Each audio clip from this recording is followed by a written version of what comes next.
Alright, so in this video I want to sort of I have to give a brief introduction to Marxist literary theory and literary criticism. I mean, it's difficult to give a whole, I guess, a big thing on this.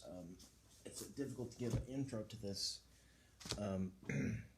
One book, which I'll show you here in a minute, I think is enough good help to that, that I've read. I read quite a few years ago, and I'm kind of coming back to this book, which I'll show you in a second. So, Marxism is, of course, a theory of political philosophy and of economics, which was started by Karl Marx, and basically, and I have a lot of videos on Karl Marx, and I have a video on Feuerbach, and I have a video about him and Hegel, and a lot of stuff about his economic theory. Not everything, but there's parts of his economic theory that I've gone over that I have here on this channel. But I guess there are different things. There are different kinds of literary theory. There's psychoanalytical literary theory. There's Russian formalism. There's deconstruction literary theory, and structuralism and post-structuralism, and of course Marxist literary theory. If we're talking about Marxist literary theory, we're thinking, of course, about Marx. We're thinking about Frederick Jameson. We're thinking about Louis Althusser, Lukács, Gramsci, and even Slavoj Žižek. So, I guess I want to start with this video, which is an intro over it, and then hopefully I will get to go more into those other figures more in depth. So, mostly Marxism, or from Marx, you have this whole thing that that in capitalism we have the bourgeois and the proletariat, which the bourgeois is the people who own the capital and the money, and they own the modes of production. They own the company. They own everything, and the proletariat is the one who does the work and produces the good and produces the stuff, but doesn't own that. He doesn't own what he makes. He doesn't own that, and basically there's this whole thing about, and basically there's you have society that is structuralized in this capitalist way, and then until you have a revolution, which is kind of flips the whole thing around. You have surplus value, and you have exchange value. Surplus value is when the bourgeois, the one who owns the mode of production, who gets more out of what the proletarian produces than he pays to the proletarian. So I guess that's part of the whole thing here. And from Marx's economic and political theory, you get the forms of government of socialism and communism, where the government owns the modes of production, and wealth and goods are distributed on a need base, and are basically there's no free enterprise. The company is not allowed to start. Is not allowed to have workers who produce the goods and then try to get as much capital or money out of that as they can. They don't have freedom to do that.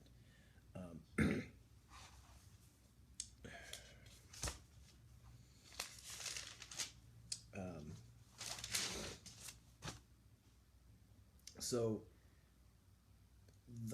there's a lot of things that can be discussed about Marxist economical and political theory, and as to what communism is and what socialism is. I do have videos on some of those things.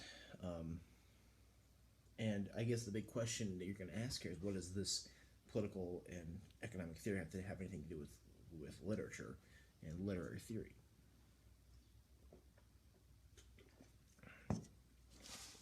This is a book by Terry Eagleton. Eagleton is a good writer about Marxist theory. This is called Marxism and Literary Criticism. I read this quite a while back. This is an older copy. This, I think, is just really is a good tool if you're trying to understand literary criticism and literary theory. And this can lead you to other writings also. The first chapter, it discusses literature and history and about what and why this is about history, and talks about base and superstructure, which I'll get to in a minute. Talks about Lukács, Goldman, Plekhanov, Marx and Engels, and Bertolt Brecht, and lots of different figures here, which I think is really neat. This is a great tool, I would say. So I guess hopefully I have given a brief 6 minutes brief I guess look at the Marxist political and economic theory that capitalism is not the way to go, and he kind of argues against capitalism and says that in the capitalist economy, the bourgeois is allowed to exploit the proletarian and exploit him by that surplus value, by getting more capital, more money out of what the proletarian makes than what the proletarian is making. And so that's kind of, he's barking, I don't know why. Dexter, stop it. Are you done? Okay. I'm sorry if he does bark again, I'm sorry. Okay, so Marxist literary criticism is not about historical. This is not a historical approach to literature. This is, it's a revolutionary understanding of history itself and how history relates to literature, and we're basically kind of getting down to who we are as people in our social relations and what we do in society, what makes us who we are, basically. And consciousness doesn't determine life. Life determines consciousness. The social being determines consciousness. So basically, this a question of who you are as a person. It's questions of Dexter, stop it.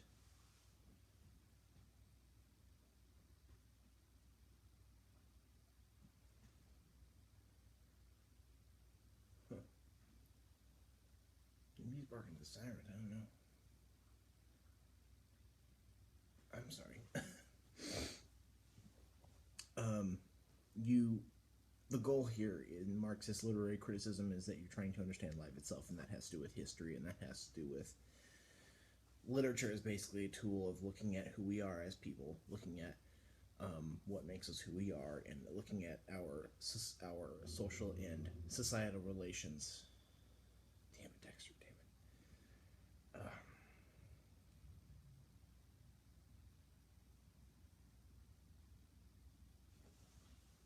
Social beings and relations of men are bound up with how they produce their material. So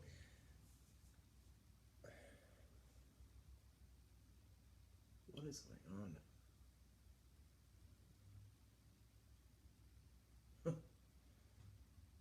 Interesting. I'm sorry, the dog was barking at people outside. I apologize. My fault. I should have cut the video beforehand. So what I was talking about is that Marx had this idea of alienation or estrangement of labor. that the proletarian does work and produces things via his labor, and that stuff what he makes going to somebody else, and very little to him, is in a way alienation or estrangement from himself. So, so social beings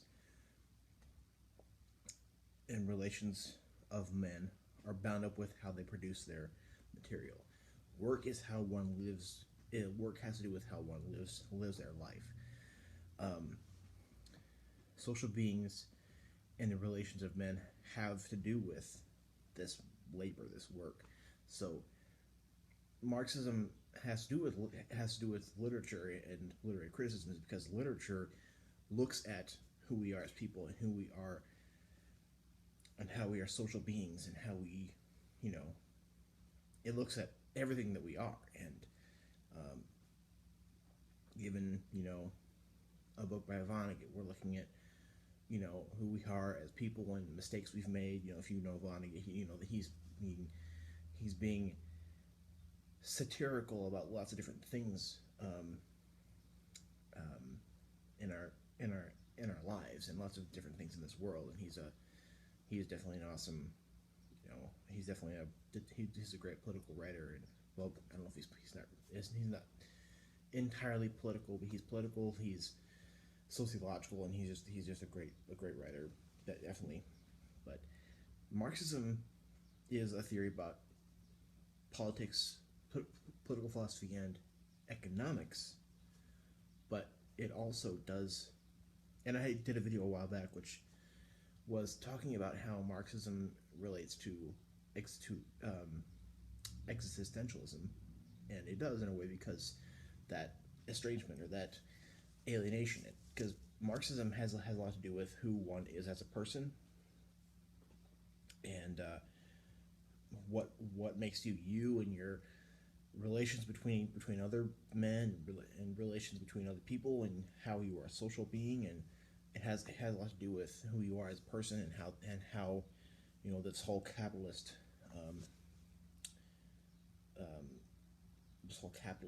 economy that is in effect in most places can have a negative effect on you, and can alienate you from yourself in a way. And existentialism has a hand in that too. That's basically a lot of what it is. Bad faith, or ambiguity of your life, stuff like that. So hopefully I'm getting down to a good point as to what Marxist literary theory or what Marxism has to do with literature, because literature is books, reading novels, is looking at a certain part of our lives. So we get into the thing about base and superstructure. Base is the force of relations and production, social relations. That's basically what that is. Labor, stuff like that. That's just normal things that go on, on a day-to-day thing. While superstructure is cultural artifacts, culture, institutions, political power, structures, rules, rituals, state, etc. Base determines and conditions the superstructure. And superstructure also has to do with like social consciousness, like religion, ethics, aesthetics, political theories, stuff like that. So what happens at the base basically, creates what happens in the superstructure, because what happens, the base is a very simple thing, the stuff that that everybody does, the work and production forces of relations, social relations in general, that leads to stuff like religion, political theory, ethics, aesthetics, culture, institutions, political power, roles, rituals, state, stuff like that. The bigger things. Superstructure also has to do with ideology, and Marx has an idea of ideology that isn't just it isn't a doctrine. It is it signifies how men live their lives in class society. So understanding literature means understanding the total social process in which it is in which it is about. Understanding literature has to do with understanding our social relations, understanding the things that make up superstructure, and thus understanding the stuff that is base also. Understanding literature means understanding the total social process of which it is about. Literature is a form of perception of the world. Ideology is a product of concrete social relations and how class relations are perpetuated. Men aren't free to choose social relations, according to Marx, but that is chosen by material necessity. Ideology signifies how men live their lives in class society, and literature changes ideological assumptions. So ideology is basically not just this set of doctrines. It's things that you have been conditioned to, things that you believe, things that you think that are a result of social relations with other men. Ideology signifies how men live out their lives, and so basically, what is all this? What is ideology and base and superstructure, surplus value, and all this stuff that is basically political and economic? What does all that have to do with literature? And a lot of things I've been saying I've taken from notes out of this the first chapter of this book.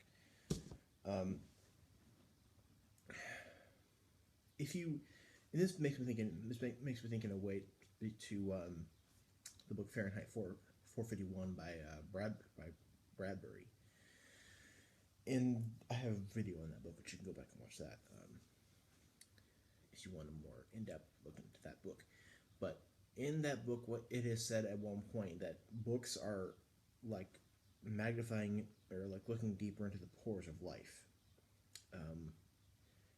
and that's what literature is. Literature, any one literature book, any one novel, is looking into a certain topic about who we are as people, and about our relations with each other. So basically,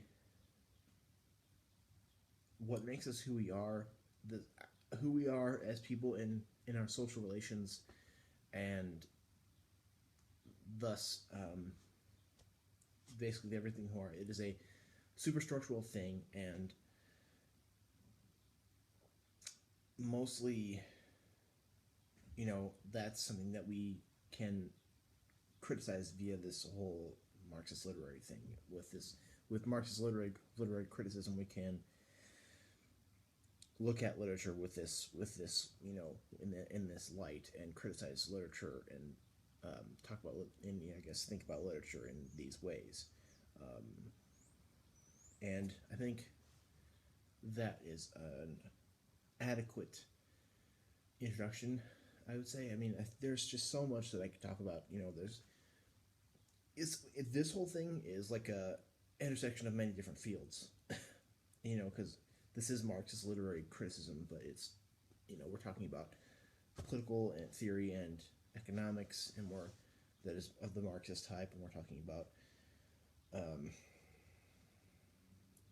literature and books and novels, and we're just talking about lots of different things. So I could talk about this for a long time. I could talk about this for a very long while.